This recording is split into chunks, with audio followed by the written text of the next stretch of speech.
visto, quienes estén sintonizando esta transmisión esta noche.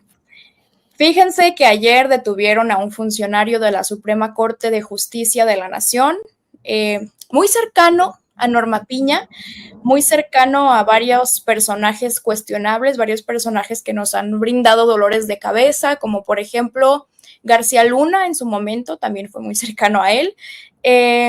Es un caso escabroso, es un caso que demuestra la impunidad con la que se saben este tipo de personajes, pues este hombre es un abusador, tiene denuncias de haber abusado y tocado indebidamente, ya se imaginarán, a una mujer, a una trabajadora dentro de las instalaciones de la Suprema Corte de Justicia de la Nación. Y ahí no para la cosa. Si bien eso ya es grave, yo creo que por lo menos desde mi punto de vista, lo que hace todavía peor la situación es que hay capturas, hay pruebas de que este hombre decía, pues no me importa que me denuncies, no me importa que me pongas dedo, no me importa que hagas lo que hagas, yo trabajo aquí y yo soy intocable, básicamente, no estoy parafraseándolo. Y pues si eso ya es terrible, si eso ya es para alzar las cejas y escandalizarse de lo que está ahí dentro en el... Ah, mira, dice Diego Martínez, mierda de persona. Sí. Saludos, querido Dieguito. Y fíjense, hay algo que me parece todavía peor, que demuestra que no es un caso aislado, no es algo exclusivo de este ser humano rancio, asqueroso.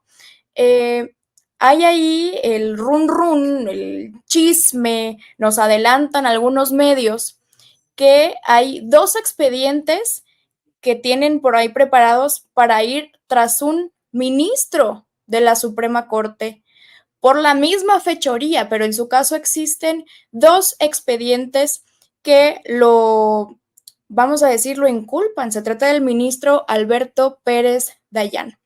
En este caso, él está acusado o está siendo señalado de este mismo abuso sexual, pero en su caso son en contra de 2 personas. Una trabajadora, estoy citando a un medio como tal, dice que es una trabajadora de escasos recursos, lo que también pues me parece que agrava la situación, porque ahí hay una relación de poder.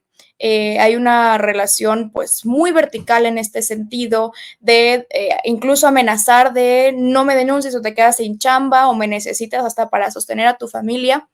Y en otro caso, la otra víctima sería una magistrada federal. Entonces, si bien esta es una condición de clase, también es absolutamente de género, porque pues la ministra federal tendrá herramientas que la otra trabajadora no tiene y eso no lo detuvo. Entonces, pues a mí me lleva a reflexionar qué clase de seres humanos están ahí, qué clase de personas están enquistadas en el Poder Judicial y si eso es lo que defiende tanta gente que sale a marchar, tanta gente que sale a reventar pues eventos, encuentros, sesiones y demás con tal de defender los privilegios de este tipo de personas. Josie Sánchez, voy contigo. ¿Cómo ves este tema? ¿Te sorprende? ¿Crees que va a tener alguna repercusión de alguna manera?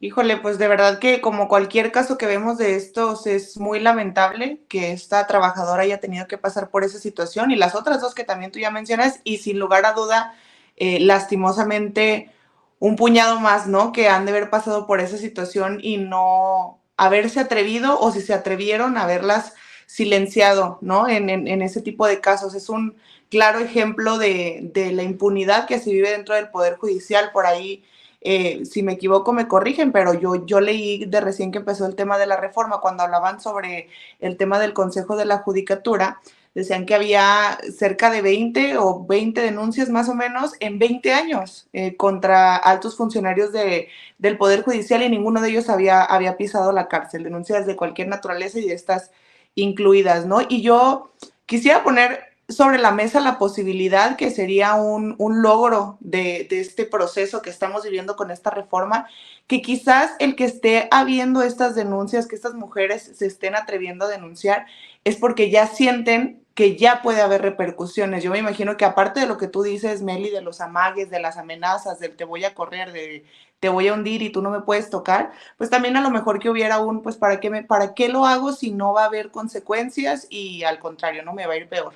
Yo quiero pensar que esto también es producto de que las y los trabajadores de base se sienten empoderados, se sienten que ya pueden ejercer sus derechos, que qué triste se escucha, porque ninguna persona debería de estar en esa circunstancia, pero creo que pudiera ser otro logro más de esta reforma al Poder Judicial, el que por fin las personas se sientan protegidas, ¿no? Por el mismo pueblo, por la gente, por el gobierno. Es bien interesante esto que mencionas porque justo da pie a la siguiente pregunta. Mencionas el Consejo de la Judicatura, mencionas que pues básicamente los trabajadores del Poder Judicial son juez y parte en este sentido. Hay muy pocas denuncias en muchísimos años, entonces quién regula, quién pone orden ahí está muy, muy, muy complicado, pero a ver, tú mencionas que quizá estas denuncias surgen ahora porque se sienten un poquito más libres o un poquito más respaldadas las víctimas, o que simplemente se les va a hacer más caso en este contexto que llevamos meses ahí con un tema tan álgido respecto a la discusión de la reforma judicial y demás. Pero Sofía Lameiro, voy contigo. ¿Cuál es tu lectura? ¿Tú crees que salga más de un rancio por ahí a decir que es politiquería, golpeteo político, que se está instrumentalizando a las víctimas para demostrar algún punto de este lado? Obviamente van a salir, o sea, no, no sería la primera vez que vemos que cuando alguien comete un delito, pues quieran siempre culparnos de que pues no tengan a los mejores elementos dentro de sus filas, ¿no? Lo hicieron también con García Luna, ¿no? Acusaron al presidente de hacer persecución política y pues bueno, a pesar de las pruebas y de la evidente relación con el crimen organizado, aún quisieron involucrar a este gobierno, ¿no? Creo que es un caso pues preocupante. Este caso se denuncia que sucedió en agosto. La denuncia pues ha estado procediendo y la investigación también. Sabemos que también esta persona había sido colaboradora y había tenido un papel relevante en la estrategia de seguridad en el sexenio de Felipe Calderón, siendo encargado del secretariado ejecutivo de la Secretaría de Seguridad Pública. Entonces también tenía un puesto bastante cercano a García Luna. Y bueno, después de eso se desarrolla o se intenta desarrollar ya más cercanamente en el Poder Judicial, ¿no? Llama la atención esto porque, pues bueno, justo está cercano a Norma Piña, que Norma Piña crea el puesto en el que él se había desarrollado durante los últimos años.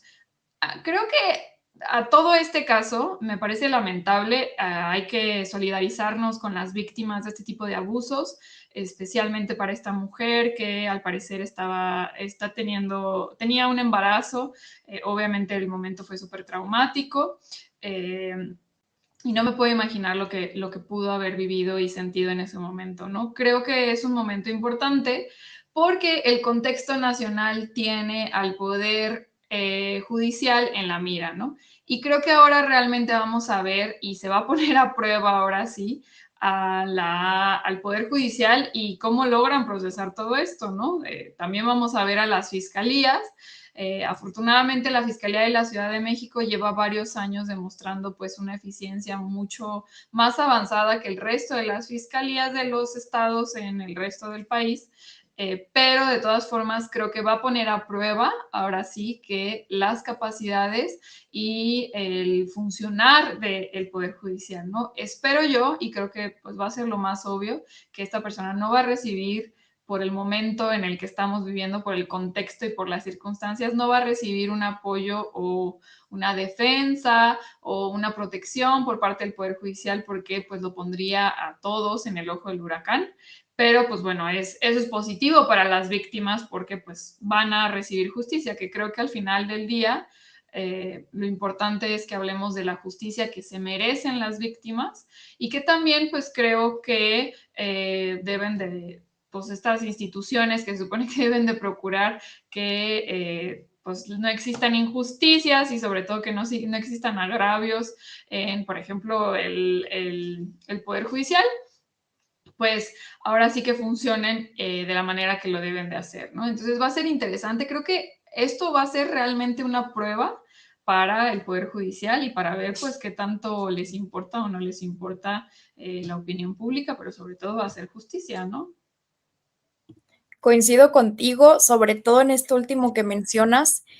Yo también considero que es una oportunidad de oro que tiene ahí en bandeja el Poder Judicial en el sentido de demostrar que realmente tienen esta sensibilidad, tienen esta empatía y esta urgencia de hacer justicia, de estar del lado de las víctimas y pues, de los mexicanos, ¿no?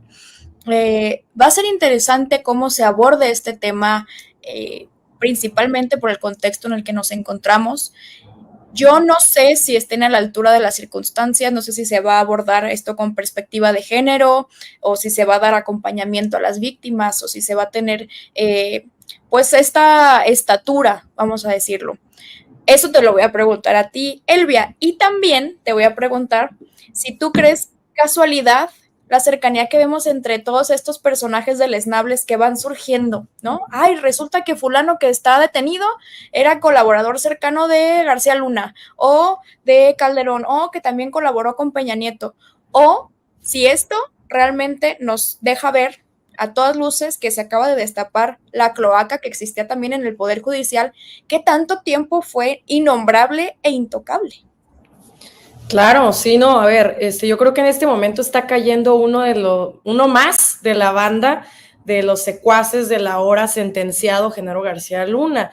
Recordemos que esta persona, denominado Márquez Blas, era el superior jerárquico de la víctima y que evidentemente, además de convertirlo en un golpe mediático en contra de no solamente el Poder Judicial, sino de la ministra presidenta Norma Piña, que tenía un puesto, digamos, diseñado a la medida para él, y que además de la detención de un funcionario de alto nivel, cercano a las figuras más polémicas, como ya lo mencionaron nuestras compañeras, a Genaro García Luna, subraya la necesidad de abordar la cultura de la impunidad, que históricamente ha permitido que casos de abuso queden sin consecuencias, y este acto en particular debe ser considerado un paso crítico hacia la erradicación de comportamientos abusivos dentro de las instituciones públicas, donde el poder puede ser usado para poder abordar y someter a las mujeres y a otras personas, ¿no? Entonces sí creo que en este momento, en este comunicado oficial que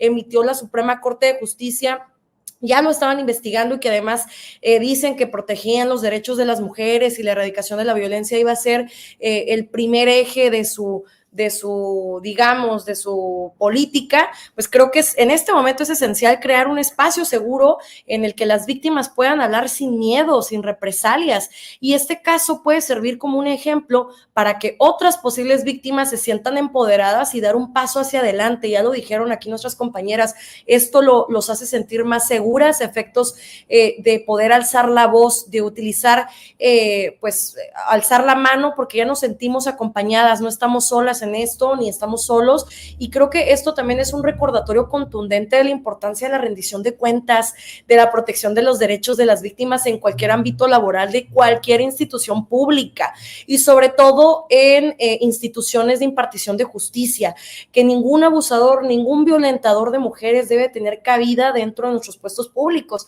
Y esta detención de Márquez Blas recalca que nadie debe de estar por encima de la ley, independientemente de la posición o de la cercanía que tenía con la presidenta o de la influencia que tenía en este escenario público. Creo que, pues a ver, esto no se debe tolerar en ningún momento, y esperemos que más adelante no nos llevemos la sorpresa de que la Suprema Corte protegía a esta persona o que al rato esté protegiendo a otros más de los cuales no nos estemos enterando en este momento. Entonces yo quisiera hacer un llamado a la acción para que todas las instituciones refuercen sus políticas en protección de víctimas y asuman un compromiso real con la justicia y la integridad. No podemos permitir que esto esté creciendo, y por supuesto yo creo, Meli, que esta relación no es casualidad.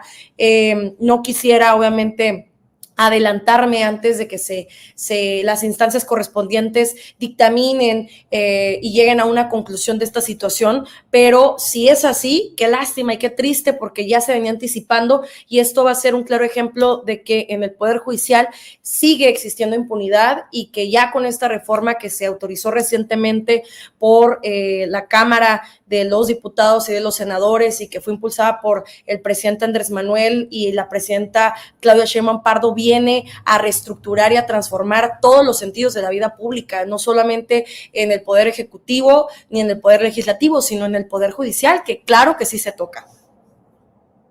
Claro que sí se toca. Y mira, yo creo que no es casualidad todo lo que estamos viendo a raíz de la aprobación de esta reforma, que parece que no se enteran que ya está publicada en el Diario Oficial de la Federación, que ya se aprobó, que ya no está a debate, que ya no tenemos que hacer parlamentos abiertos como el joven estudiante le pedía tanto a Noroña y que se debata. No, es que eso ya pasó. Y en este sentido tenemos días ya escuchando de una jueza de Veracruz, la jueza Nancy Juárez, que instaba a nuestra presidenta a eliminar la publicación de la reforma del Diario Oficial de la Federación. Hoy, en su mañanera, nuestra